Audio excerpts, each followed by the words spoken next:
What's up, YouTubers? This is Scotty with Trek Pro City.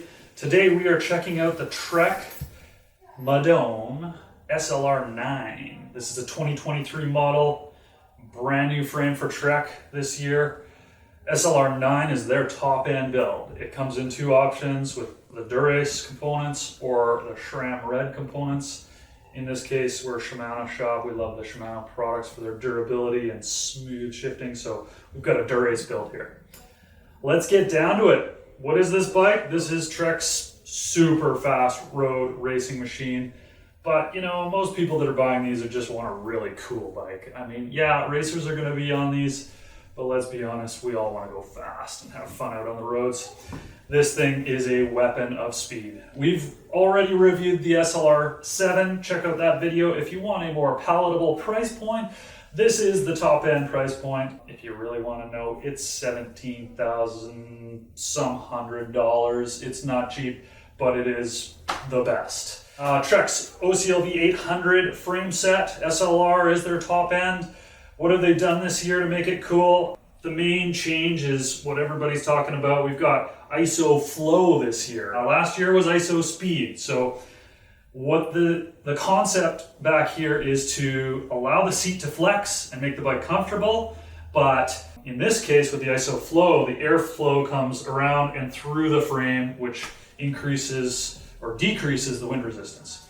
It also makes the bike quite a bit lighter. So last year we had a series of a bearing and a pivot and a whole bunch of stuff going on in here, which was good because it made the bike really comfortable, but it added a lot of weight. This year we've reduced the weight by taking all that stuff out of there, and the carbon does all that work to flex.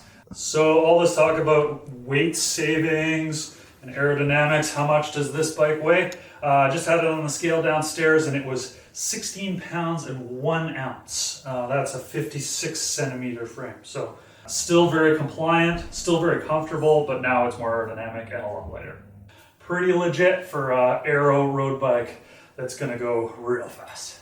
They have changed some of the tubes as well, streamlined the head tube a little bit, just to increase the aerodynamics that much more. I think they claim that this bike is 60 seconds faster over an hour ride at an average of 35K an hour. So you're gonna save a minute just in an hour. There's a few reasons for that. The aerodynamics of the frame, but also the aerodynamics of the rider have enhanced. That is due to the handlebar. They have narrowed this handlebar down quite a bit. So I think it's great. I talked about this in the last SLR 7 video. The tops on these bars are measuring around a 40 centimeter, even on some of the bigger frame sizes, like this is a 56, whereas normally you'd find a 42 or maybe even a 44 as the sizes get up. But they're flared out a little bit, so if you're in the drops, you do have a little bit wider stance for more stability. I have a narrow shoulder and I really like this concept. It brings the rider in a little bit more, which helps with aerodynamics as well. What else do we have to talk about on this bike? We've got Trek's top end saddle, the Aeolus RSL, very carbony, very light, very well reviewed from our customers so far. We've got the full Shimano Dura-Ace 12-speed group, 5236 of course on the fronts for the big ring, and 1130 on the back, so good range of gears. Aeolus RSL, RSL stands for Race Shop Limited if you didn't know. A wheel set, this is the 51 millimeter depth, so good depth balance for this bike. You know, you want an aero wheel, but you don't want to go crazy deep and get blown around in the wind. I mean, that's one thing with these aero bikes is they do suffer from a little bit of yaw, I guess they call it. But you know, when the wind gets up, you got to be cautious. This bike's going to get thrown around a little bit. That's it for the most part. Of course, we've got blender integration, so you can add a Garmin mount to the front of the handlebar, adjustable handlebar height with the Spacer series on the front here. This bike easily clears these 25C tires. Checked out a couple of the other YouTube videos online. Some people are kind of qualming over this tire. This R320 tire, R4 320 tire is incredibly light. It's not going to be a long-lasting tire. It's a race tire, and it's a 25 mil width, although when you get it on these rims, it almost measures to 27. Trek claims that you can fit only up to a 28, but I bet you could get a 30 on this bike easily.